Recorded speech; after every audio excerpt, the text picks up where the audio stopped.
5, 4, 2 seconds, 3. Shut up. There you go. I'm back in the room. Okay, and we are live, so floor is yours. Great. Hello.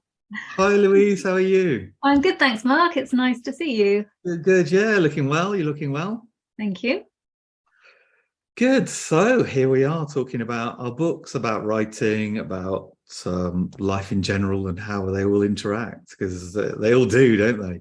They do, yeah. So how did you start writing, or what made you want to be a writer? Yeah, gosh, I've wanted to be a writer since I was little, actually. I wrote my first novel at 8, which was a sort of journey around kind of Africa.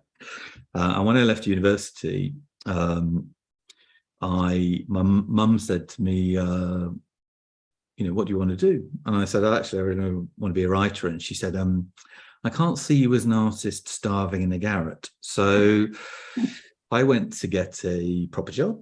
So I was a journalist, then a editor, then a publisher, a managing director of a publishing company, then a recruitment consultant. Then I started my own business, a strategic management consultancy, consultant in 2010. But when I woke up on my 50th birthday, which is a few years ago now, I just thought, what the heck am I doing with my life? I don't really want to. Yeah. I've got to do something different. So then I started really writing seriously, and I self-published my first book of short stories, Colossus of the Thames. Congratulations. Colossus of the Thames. I love that cover. Last year in March, and I'm currently working on an epic fantasy novel. So I understand your journey also had a bit of kind of get a proper job to begin with, and then Yeah, it's quite late. I mean, like you, I wrote my first novel when I was 7 called The Fabulous 5, that wasn't off from The Famous 5 at all. not derivative remotely. Yeah, mystery solving kids. And yeah, I remember sitting in front of the careers advisor saying, I want to be a writer, and her going, no, it just doesn't work like that. Go and get a proper job. So I didn't work with words. It sounds like you've always kind of worked in the environment of, words in some way, but I just went to work in an office and was very, very sad. So, but yeah, and as in my 30s, I had an accident. I already had a pre-existing medical condition, and I had a car accident, and I lost my mobility literally overnight. Chronic pain all the time. I couldn't weight bear. I was in a wheelchair, and I became really, really depressed. And one day my consultant said to me, take up knitting. And this is before knitting was cool again. I kind of didn't. The cable knit.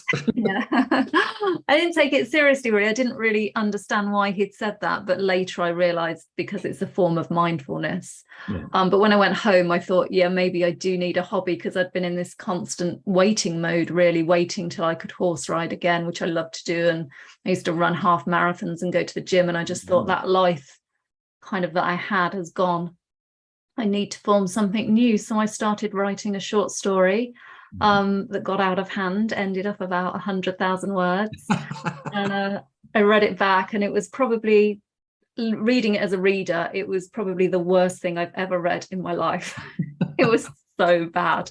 But I could see how to make it better. And that ended up being my debut, The Sister. Well, fantastic. What a great story. What a great story. You mentioned reading as a reader. I find since I used to DJ, so I used to be an ardent nightclubber, and then I got into DJing, and I was DJing in clubs and stuff. And I found when I made the transition to being a DJ, it kind of ruined clubbing for me, because I couldn't just go onto the dance floor and just enjoy myself. I was listening to the mixing. I'll be going like, no, I definitely wouldn't put that track there. No, that's quite interesting. And sort of reading as a writer, I was an avid reader right from the word go, really, before I could read before I went to school. And then when I sort of started writing seriously, because as you say, I've always written, really, in one form or another. When I started writing fiction seriously, and when I started developing my fiction capabilities, it changed how I read books. Did do you find you read as a writer, or are you able to do that wonderful thing and read as a reader? It's really annoying because reading has always been one of the things I love the most, and it's kind of ruined it for me a bit. You know, you read something that's either, if this sounds awful to say, I'm going to say it, but sometimes you read something that's so awful that's sold sort of 20 million copies and you think, how? Yeah, I'm not mentioning any names, Dan Brown. Yeah. Oh, I've never read him. My sister reads him. Or you read something at the other end of the spectrum that's so good, you just think, I could never do this. And it puts you off reading. And then just trying to kind of read with that critical eye, the story, and you know, take notice of the structure and things. So I like to, you know, it's really nice every now and then when I just completely lose myself in a book, but then that's when I read different genres, I suppose. Right. I haven't read your genre yet, because you write steampunk, don't you? Well, actually, yes. So this is steampunk, which is, for those of the sort of uninitiated, is a kind of alternate Victorian timeline. So what it does is it actually derived from cyberpunk, which was a science fiction genre. William Gibson is the cyberpunk auteur really of choice. And cyberpunk is all about how humans interface with technology in a future world, and steampunk is all about how humans interface with technology in a Victorian world. But so it's got classic steampunk tropes. So, for instance, you know, giant robots, airships, everything's made of clockwork and brass. You know, Charles Babbage, the Babbage engine. There's these sort of steam-powered computers, or different types of things. So there's a big focus on the kind of technology of it. But what I tried to do with Colossus, which is 12 short stories, is I wanted to use the technology and the tropes, but also inject kind of elements of horror. I wanted to write about society, about it. I mean, science fiction and fantasy generally is a great way of looking at current events through a different lens. So, for instance, I did one of the stories in there called Antebellum is actually set in the United States. Well, it's actually set in what I call the 15 colonies. So it's a kind of expanded UK, sort of English or British America, and it's about how it goes through the eyes of a guy who's trying to persuade local farmers to take up technology, and they're pushing back against it. It actually takes place in the kind of courtroom hearing. They're pushing back on it because they see the potential technology, these farming machines, replacing their slaves, and they don't want that to happen because the technology is expensive, and all sorts of reasons, and they enjoy kind of owning people. So it enabled me to look at kind of to just give a little snapshot, because it's only a short story, of a little snapshot into, you know, the notion of kind of modern slavery and the replacement of people by technology. In this case, people who are already owned by technology. So steampunk allows you to kind of do those kind of things. It sounds fascinating and very complicated.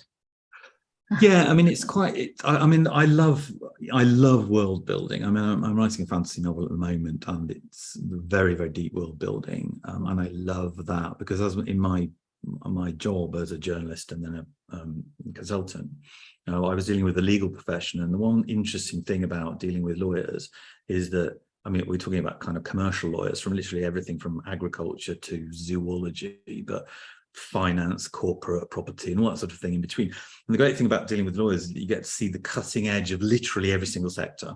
So you find out what's happening in environmental law, in planning, in corporate law, in finance. I've been into Lloyd's building. I understand how insurance works and all this sort of thing.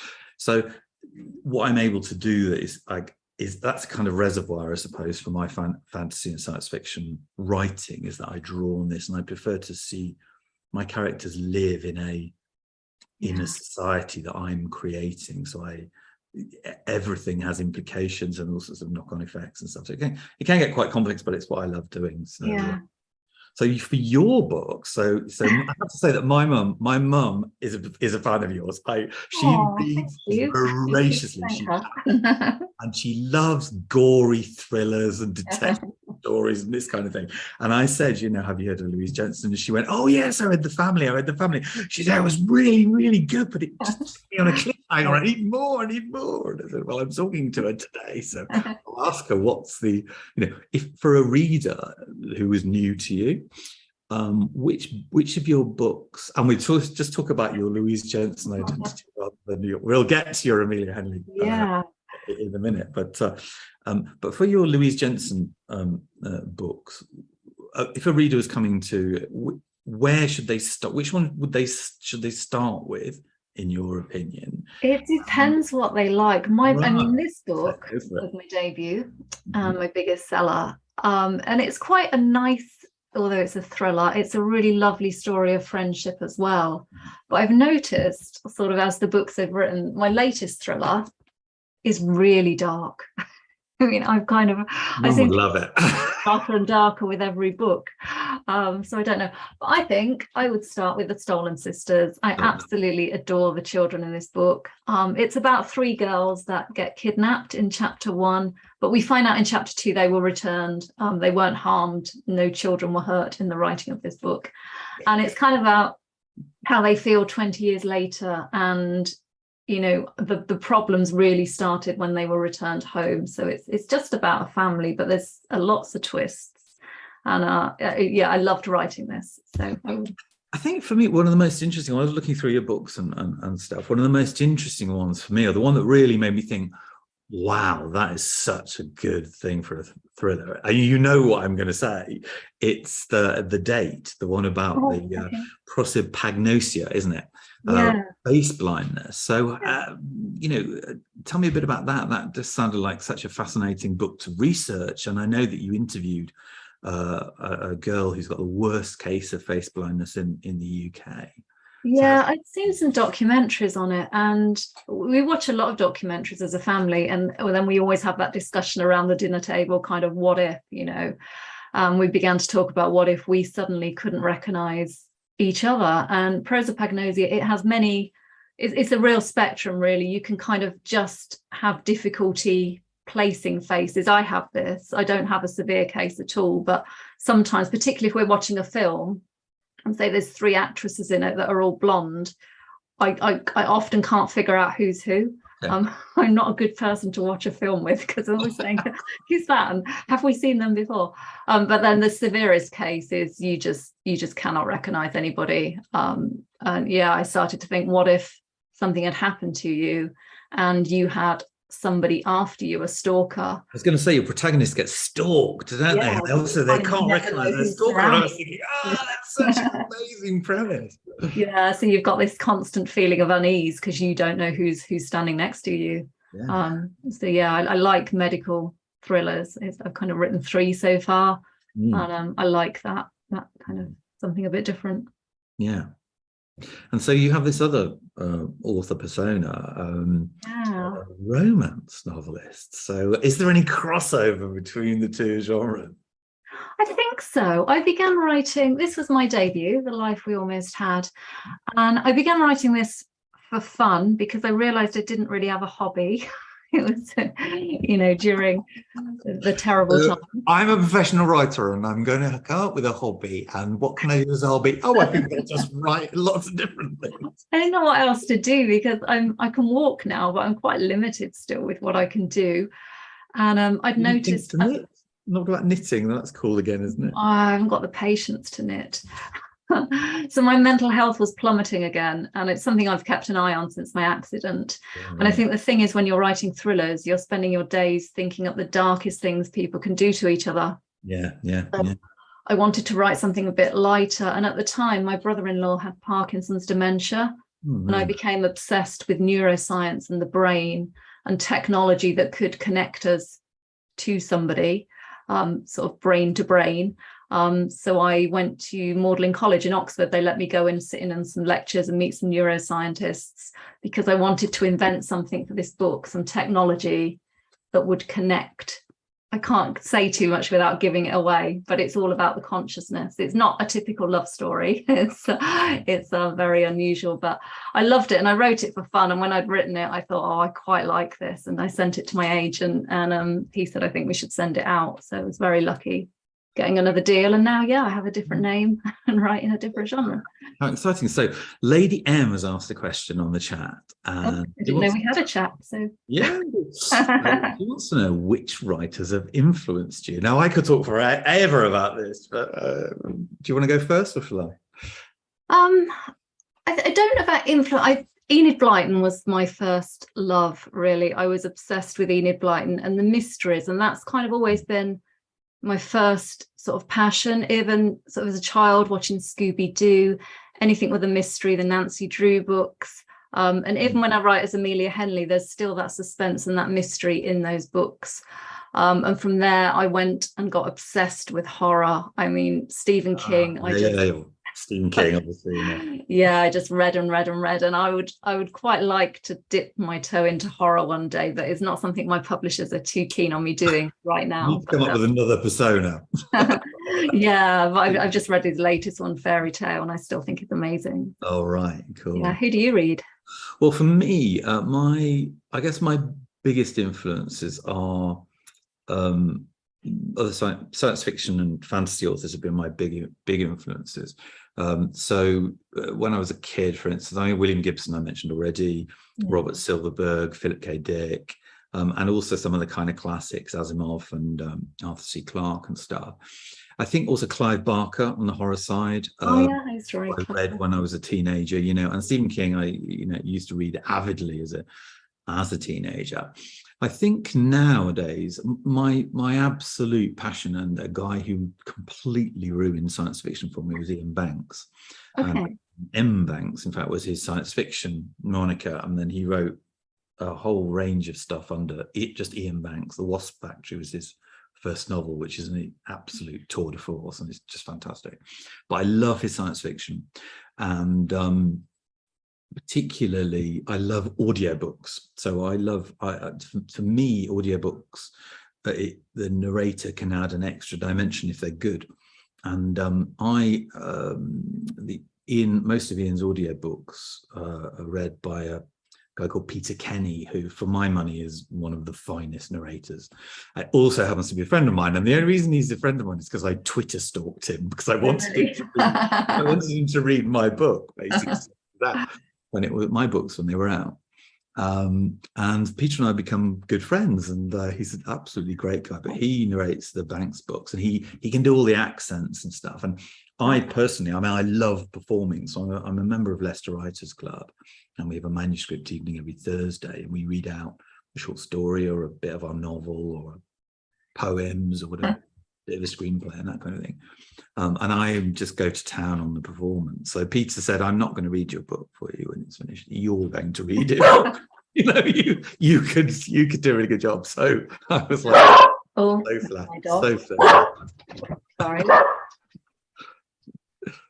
Now Catherine, another friend of mine, so another good friend of mine who I actually went to school with, called Catherine Hetzel. She's a children's author, and her latest book is out right now. She's written a set of fantastic kids fantasy books, and I think she's actually also participating in the Middle Waste Festival this year. Okay, fabulous. And Catherine's asked, how easy is it to switch between author personas when you change from writing thriller to romance, or from steampunk to sci-fi, or fantasy in my case? Well, sci-fi and fantasy.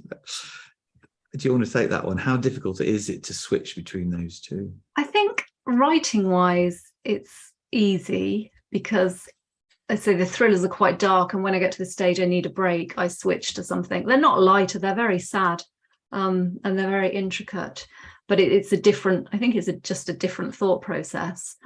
And then when I'm really craving that kind of mystery plot, I can go back to thrillers. Writing wise is quite easy to switch.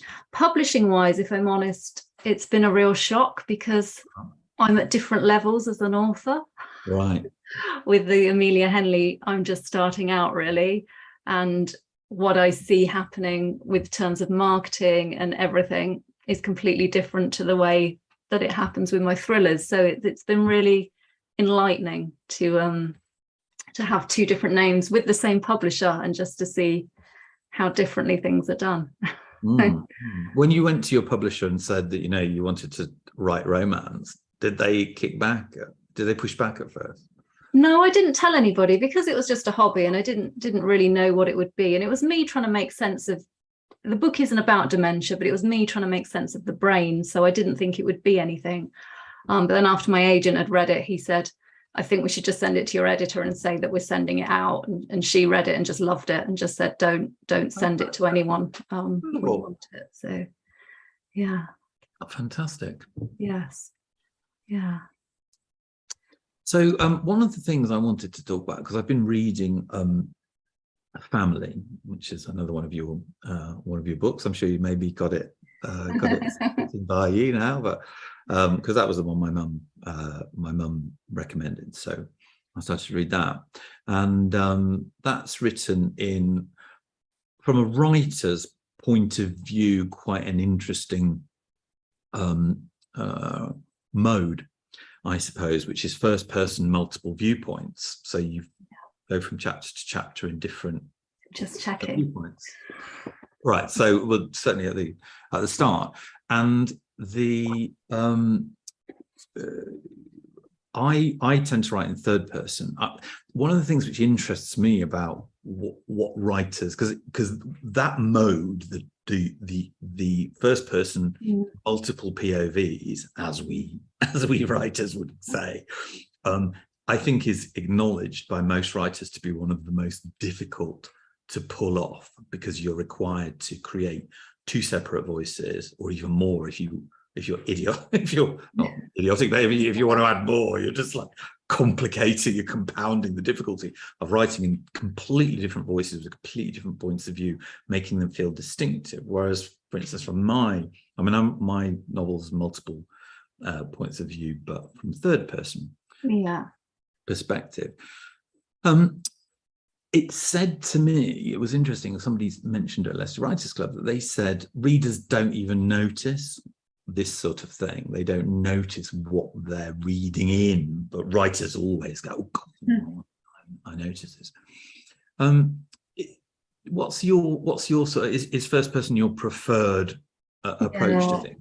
It is. I mean, when I wrote The Sister initially, it was first person, present tense, and then I went to an event and I met a published author that I really admired, and I said to her, oh, this is what I'm doing, and she said nobody will touch it. She said agents won't touch it, publishers won't touch it, readers will hate it.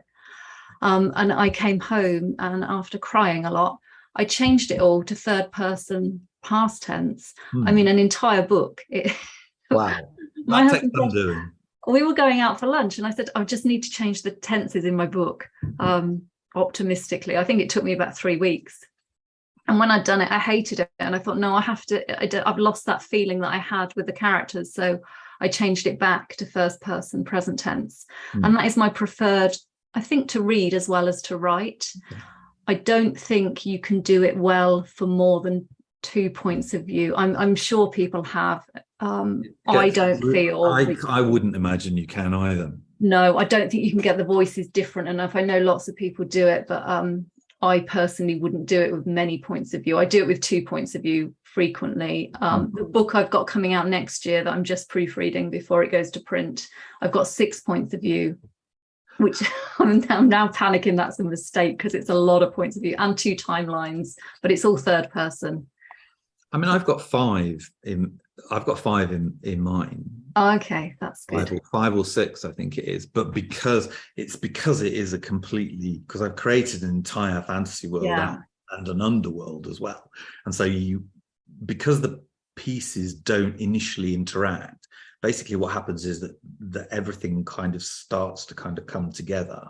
Right. And all the pieces of the puzzle start to sort of fit together. So you, as a reader, hopefully, and this is the kind of writing that I like, you're kind of immersed in it and you're hearing these names and stuff that don't really start to mean anything. And then you start to hear them repeated and you say, oh yeah, that's how that bit links together and that kind of thing.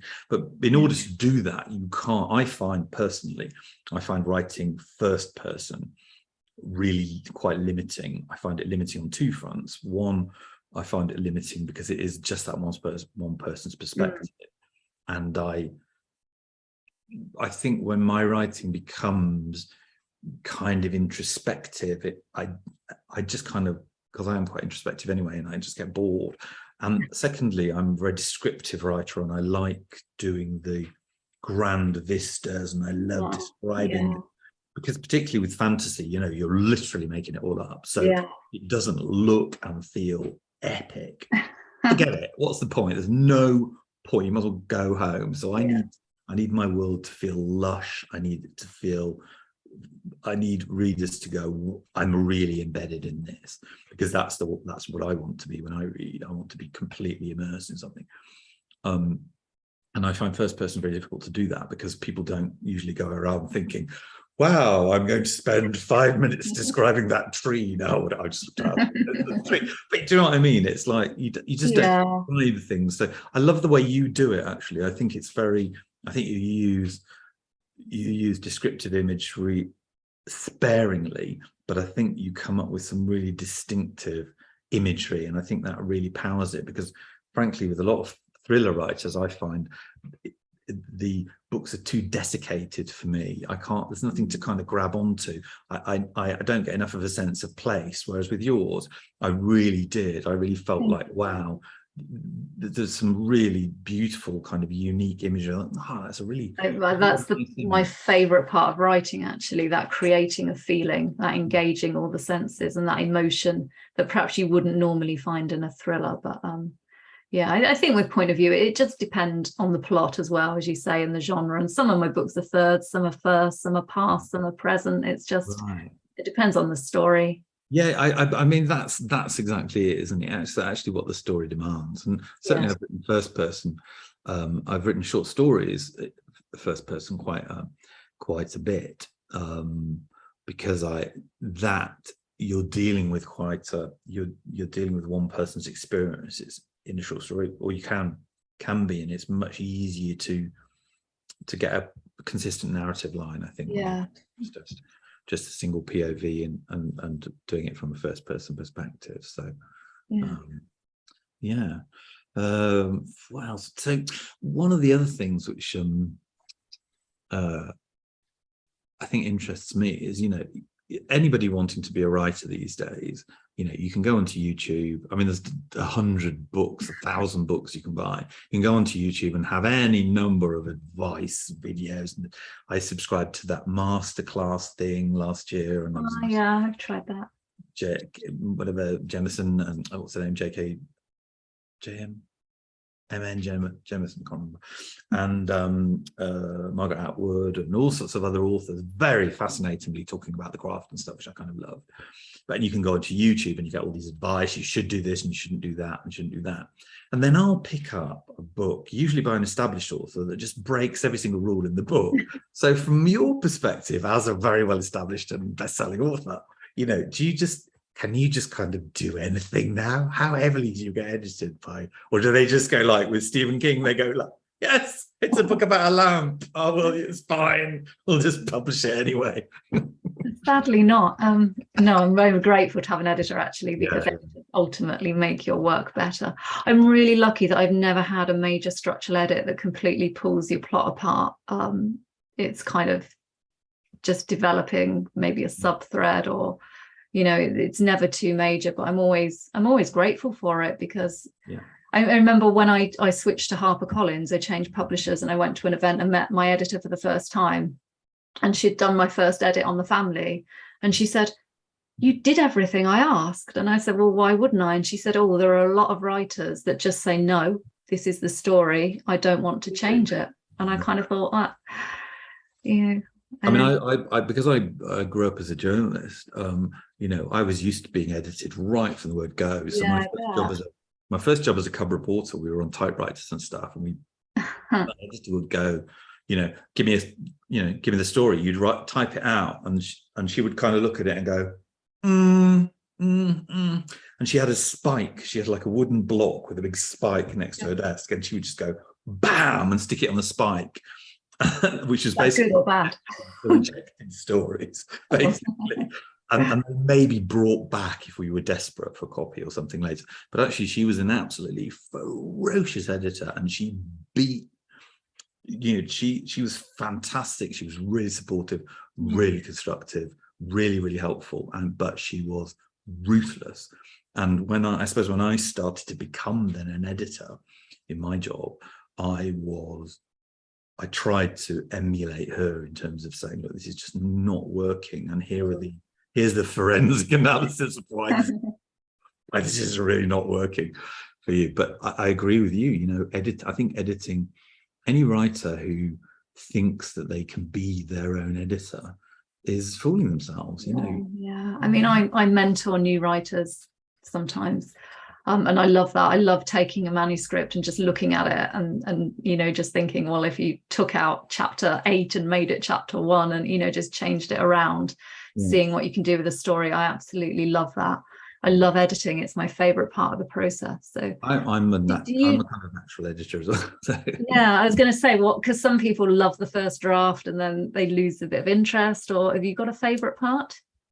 Well, I'll tell you what, I'll explain my methodology if you like, and that will answer that question. So what I tend to do, I write very quickly because as a journalist, you're trained to write really quickly, and sometimes you'll say there'll be a hole on a page and you'll get like, oh my god, the feature's fallen out, can you do a 1,500 word feature in 2 hours, basically, including bringing sources and like that. Yes, I'll do it. So I've been kind of quite used to doing that, so I write very quickly. But what I've got into the habit of doing now is when I've written a section, so I used to be a pantser and I've become a planner. And for the readers out there, pantser and planner, pantsing is where you're just flying by the seat of your pants, and you're just writing and just seeing where it goes and kind of following it. And some people pants the first draft and then go back and plan, and there's all sorts of ways of doing it. Other people plan meticulously and then write into the gaps, and I kind of combo it a bit. But so what I tend to do is I tend to write a section. I'll know what scene I need to write, I know what needs to happen. The world's set up, so the characters are kind of, it sounds a bit poncy, but the characters are actually living the world. So very often I'm writing, I have no idea what these guys are doing. They are just going like, they do the thing that seems logical, and all of a sudden we're off into some exciting thing. But then when I've done it, I read it out, I read it aloud to myself, and so I do all the voices, I have all the accents of my characters, things, and I read it aloud because you can hear bits that don't work. Do you have any pets? Sorry, just jumping in now. I used to have a dog, but I don't. Just because when I read aloud, my cat just sits on my desk and just stares, won't avert and don't break eye contact, just stares at me the whole time. I just wondered when you read yours aloud. I think my dog just rolled his eyes. God, not again. But so that's what I tend to do. And that way, reading it aloud like that, you can see all the duplications. So you've used the word absurd twice in 4 paragraphs or whatever, and you just go, right, one of those has got to come out, that kind of thing. And because I find myself, I'm a very visual writer, and I visualize the scenes in my head. So I'm kind of, in the most pretentious way, writing for Netflix and Audible, basically. So I'm writing to think, how is this going to be narrated? How does this flow? How are the cadences? If this is a bit of alliteration, do I really want it in there? Maybe it gives it a comedic feel. Don't really like that. But I'm also thinking, how is this going to look on the screen when Jeff Bezos comes and adapt my novel after the so of Rings of Power, or Netflix or whoever. So I'm thinking in visual terms. I'm thinking, how can I make this grand, and how can I make it feel really lush, and remember to put all the content in, of course, because I noticed that you do that very well. It's actually that every single scene is conflict. Just throw it all in. Absolutely.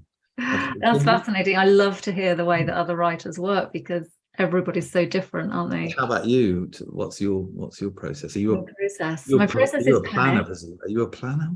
No, I wish I would love to be a planner, because I have this anxiety constantly when I write a first draft that I don't have a story, I'm not going to finish it, I'm not going to be able to deliver it, I'm going to have to give back my advance and go and get a job. And yeah, I can't. What I do is I come up with a concept like face blindness, or The Gift was about cellular memory, about how if a heart is transplanted, it could take the memories of the donor into the recipient. So I did a bit of research. I love to research, but I think it's kind of procrastination as well. And then I write 3 chapters, generally send it over to my publisher and say, this is the next book, is it okay? Is there a hook? And hopefully they say yes. And then I just write out of order.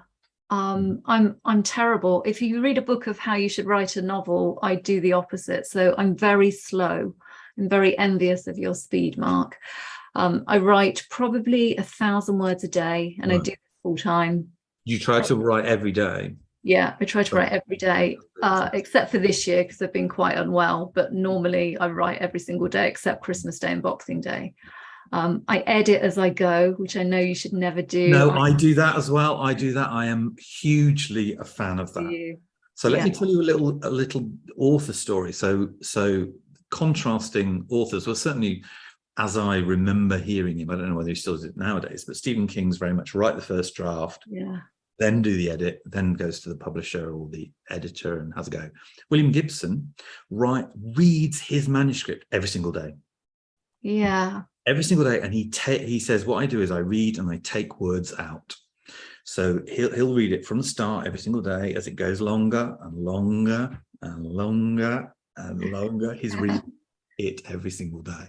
And I'm more on that. I edit as I go, because for me, it's kind of textual. It's perhaps getting a little bit more complicated. So I need to go back. I need to change things. The idea of getting right to the end of a draft and then having to go back and effectively rewrite half of it because what's happening in chapter 30 makes no sense compared with what you've set up for chapter 1 or 2 or 3. I just couldn't do. I haven't got the brain. I haven't got the brain to do that. I have to edit as I go along. Yeah. So that one. Yeah, I kind of always read what I've written the day before at least, but when I'm first starting out and getting into the story, I read the whole thing every day. I mess around with words so much. I mean, sometimes I can spend a day and not write anything new because I'm just fiddling around with how to describe the sky. I think that comes across in your writing, I have to say, because and another distinction I would make between you and some other thriller writers I've read, usually on my mum's prompting, is that you can tell that your prose has been honed. It's been kind of crafted. It's been like, it's almost like whittled and tooled, like you do to a sort of, if you were making a candlestick on one of those kind of spinning ledgers, you can absolutely tell that it's been shaped, that it hasn't been rushed out. So thank you. I think that's, for me as a reader, I want to feel that connection with writing when I read a book. It's not about plot for me. I mean, I have plots because you have to have plots, but it's a lot about the other stuff, about the character and about that creating a cinematic experience, really. But so I write out of order. I kind of, if I think of an end, I write it and just panic my way through it, and then it gets to the editing, and then that's the bit I just completely fall in love with it. Fantastic. So we were talking earlier, we were talking in a separate conversation about reviews.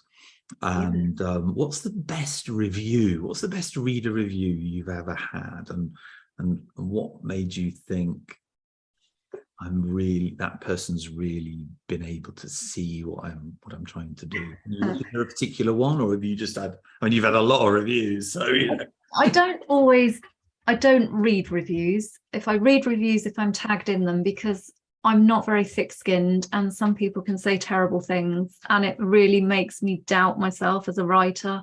With The Sister, I read every single review, and I tried to put into place everything I'd read while I was writing my second book, The Gift. So people that said it was too slow, I tried to speed up the plot, and then people that were saying, well, it was too quick, then I was like, oh no, now I need to slow it down. And I was just trying to please everybody, and you can't.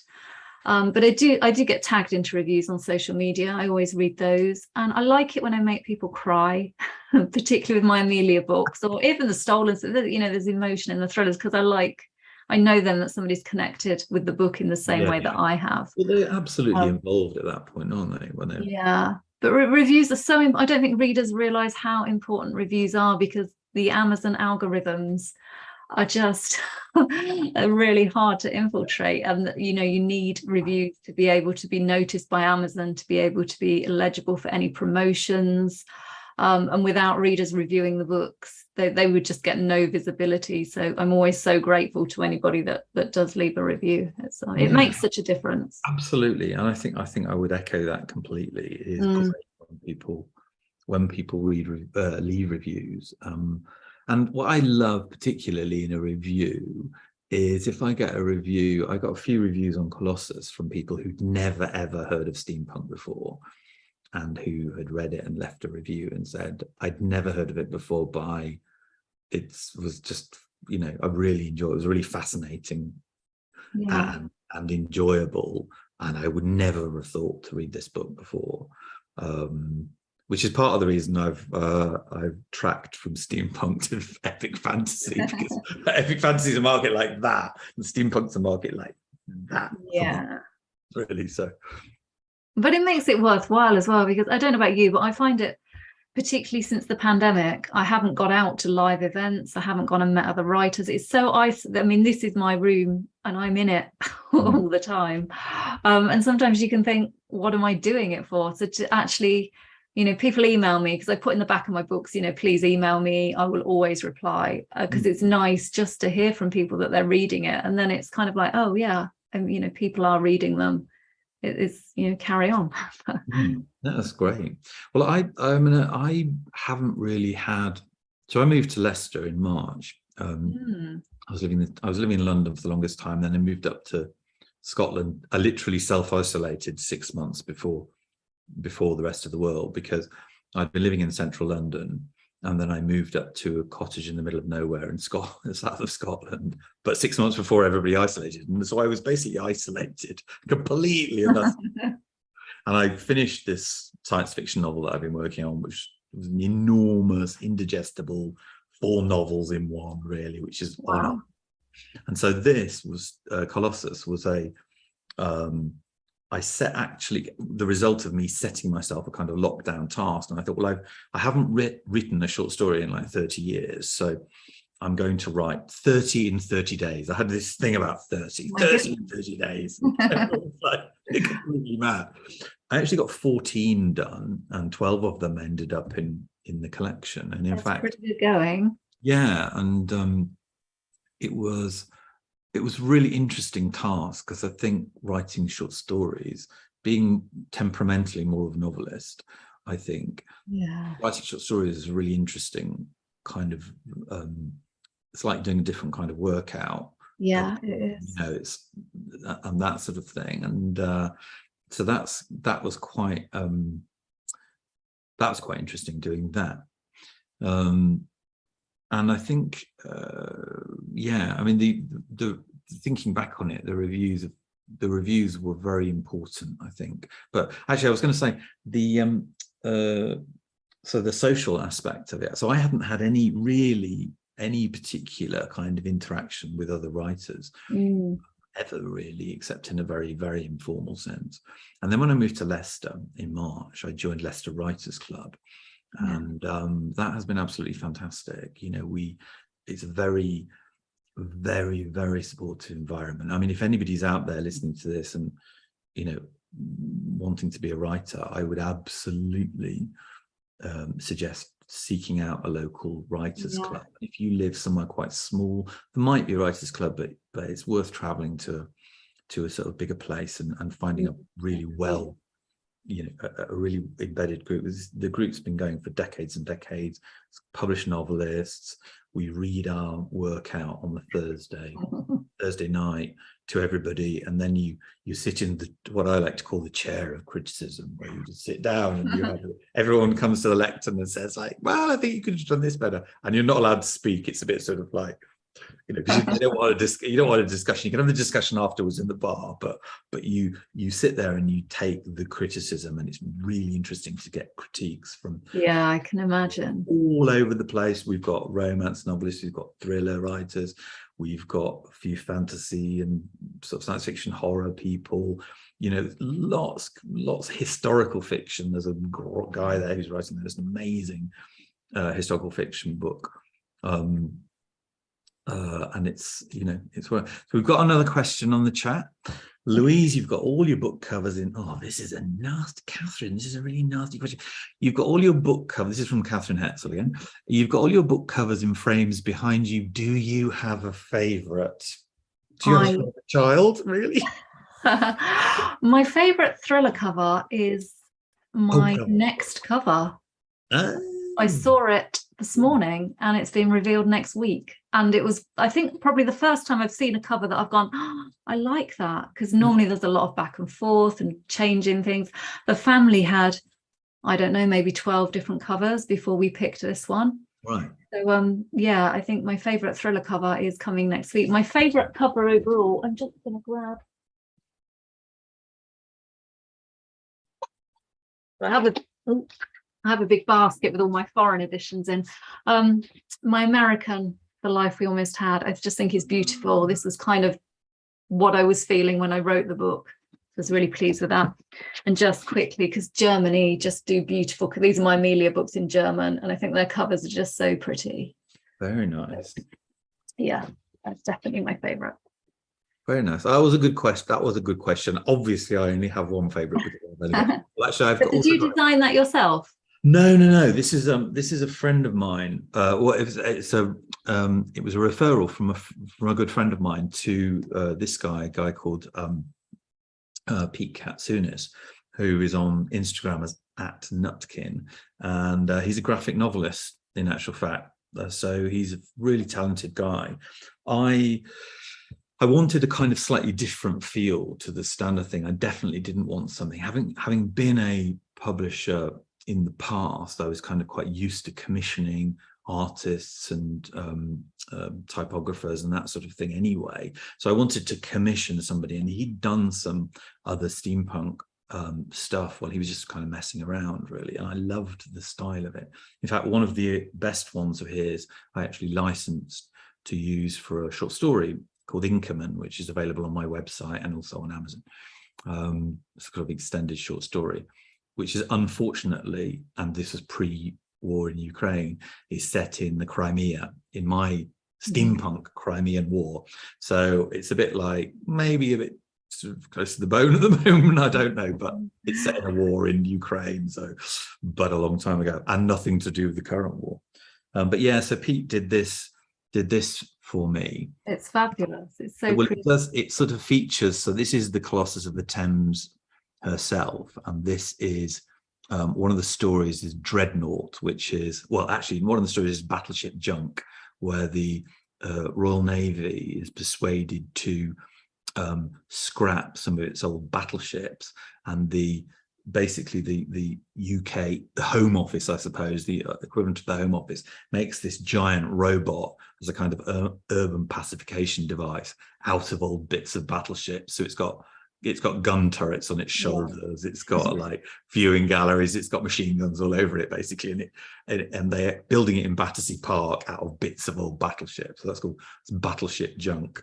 Because essentially how I came up with the short stories was that I wrote 30 titles just out of the top of my head, and then wrote a short story to each title. So there were prompts, and obviously that's how a lot of writers is to a prompt. From your perspective, where would you? It's a bit of a hackneyed question, but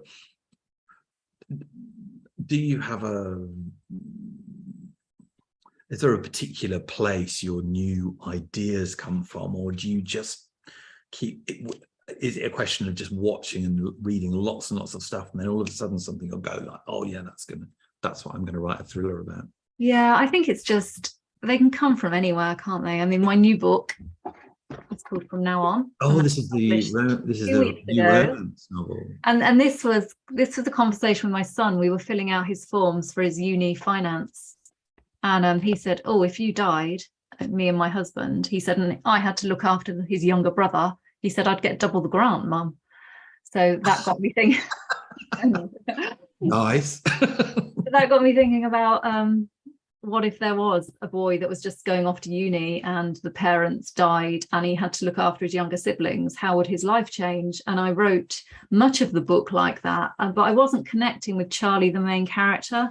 So when I read it back, I kind of thought, I feel he needs to be older and a half sibling and estranged from the family to a degree, and he's got this job lined up in New York and this fiance that doesn't want children, and he has quite a lot at stake. And then it was kind of, what's he going to do? But yeah, the idea from that just came from my son, but a lot of ideas come from conversations with my youngest son, because he's so interested in the world. He's forever googling weird things and finding out weird things. And what does he read? Are your kids readers?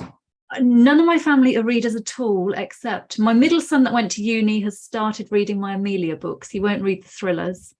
Oh, that's nice. But my youngest son, yeah, he's just started in English A-level.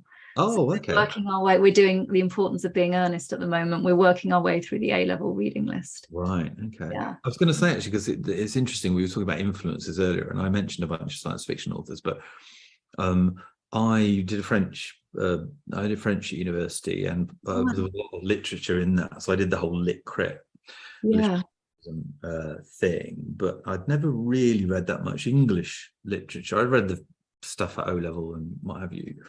But a friend of mine is the world's biggest Jane Austen fan. He's literally every single country he goes to, and he's widely traveled. He's bought a copy of Pride and Prejudice. Oh, how wonderful. And they did scale like that. I mean, he could sit there, he could recite the entire book to you. And I love that. well, he got me a few years back. We were chatting. I went around to see him for dinner, and he was telling me about his Jane Austen thing. And I said, "Oh God, it's years since I tried Pride and Prejudice, and I just didn't really, get on with it that well." And he said, "Well, you should try it again." So he gave me his copy, and I read it, and I just thought it was absolutely amazing. And this was Writer Me reading it, and Writer Me saw, and I just remember ringing him, a couple of days later and going like, "This is amazing! I can't believe Jane Austen writes with such economy. She describes virtually nothing. There's virtually no physical description in there at all. It's all this beautiful, lucid prose that is just almost like transparent. Yeah.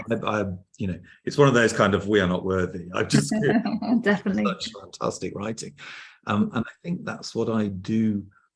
I do really appreciate how a lot of literary fiction authors write. It's not my go-to when I read, if I'm honest. But I can appreciate the craft. Yeah, I like the craft. Yes. We've had a trivial question from Frances. She says it's a trivial question. Is that an old style record player behind you, Louise? Oh yeah, that's actually quite a modern record player, but I'm an expensive one. Yeah, it is a bit. I'm really, really into music. My lunch hour every day is I've got an armchair behind me. It's usually occupied by a dog or a cat, but I kick them out for this. And I'll sit in the chair and I'll listen to one side of a record. Here's a good question. Do you listen to music when you're writing? I don't listen to music with lyrics because it distracts me. I listen to piano music or classical music, calming classical music. And then when I'm editing further along, I have music in all my books because I love it. So from now on, it's all about all the three siblings in this are musicians and they all play jazz. So I made a jazz playlist on Spotify. I shared the other day. And so I listened to that when I was editing it. Yeah. No, that's really interesting. Really interesting, putting you into a different mindset. I did a podcast interview actually last week, and they were asked the same question. They said, "Do you listen to music while you're writing?" And I do. And I have Spotify playlists. Again, same as you. I can't listen to anything with lyrics in it unless I've heard it like a billion times, like Kate Bush's "Sensual World," for instance. That forever. I've heard it so many times. It's just kind of going on in the background. But actually, writing my fantasy novel at the moment, I have these extensive fantasy playlists actually cobbled together partly from me and partly from some existing playlists on Spotify. And what I try to do is so I've got like a dramatic playlist, I've got like a horror playlist. So if I'm writing a really horrible scene, I want horror music going in the background. I want the music that makes me go, that's right, making me write this horrible, visceral, violent, nasty piece of prose. And if I'm writing some fantastic discovery scene of beautiful forest or whatever, then I need that kind of beautiful fantasy music to write. This has absolutely flown by. We're near enough at 4 o'clock. If anybody's got any questions, that would be a good time to ask them now. Oh, Catherine said, brilliant session. Thank you both so much. It's been really, really lovely. It's flown by. Yes. It has absolutely spun by, but it's been brilliant talking. We've covered an enormous amount of ground, I think. Yes, I just love talking about books. I can tell, but I think I think that's the best way, talking about this, swapping stories about methodology and what have you. It's it's been great, and thanks to Middleways, which is a really thank you for having us. Great facility indeed. Really appreciate it. Really, it's nice to have more online events. I think since the pandemic, it's been nice to see them, because there's so much sort of London based, isn't there? If you can't get there, I think it's great that places like Middleways are putting on this sort of thing.